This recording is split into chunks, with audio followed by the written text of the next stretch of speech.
غریبه اومد تو مملکت، حرفای عجیبی رو میزد.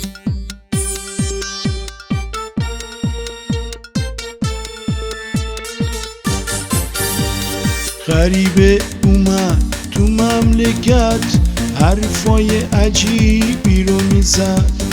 میگفت که شاه پرفریب به باد داد مملکت. حرفاش همه بیمایه بود، پر از فریب و حیله بود. وقتی رسید به قدرت، پشت کرد به هر چی که گفت. هی گفت هی گفت حرف مفت، هی گفت هی گفت حرف مفت.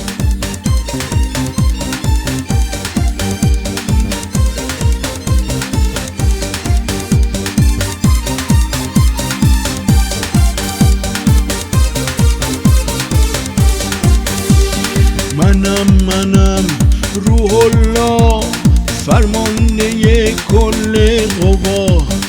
هر کی رو بخوام مقام میدم، یا که نخوام سر جاش میشونم.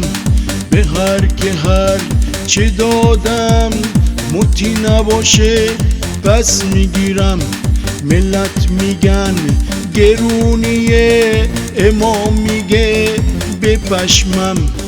عصبانیم رو خشمم، عصبانیم رو خشمم.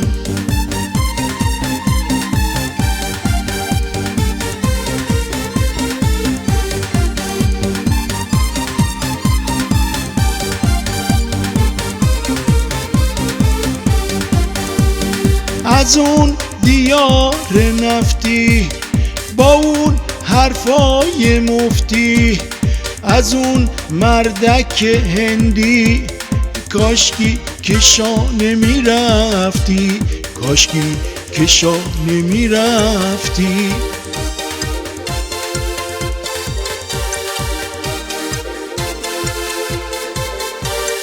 غریبه اومد تو مملکت، حرفای عجیبی رو میزد.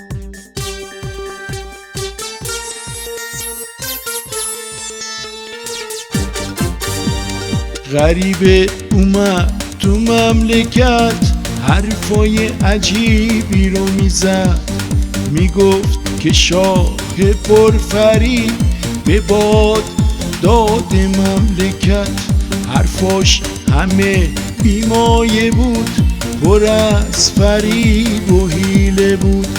وقتی رسید به قدرت، پشت کرد به هر چه ملت.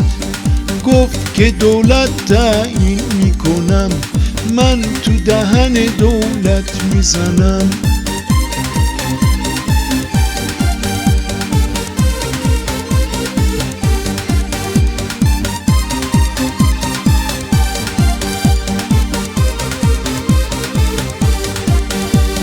خبرنگارا پرسیدن ازش، چه احساس داری که به ایران میری؟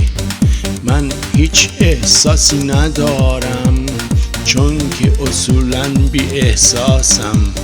من اولش توی ماه بودم، زمین اومدم زمینگیر شدم.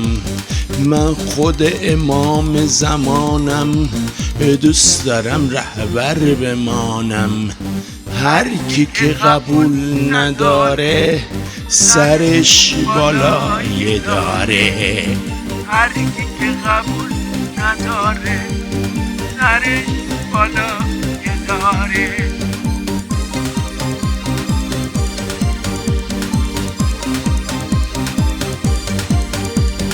از اون دیار نفتی با اون حرفای مفتی، از اون مردک هندی، کاشکی که شاه نمیرفتی، کاشکی که شاه نمیرفتی.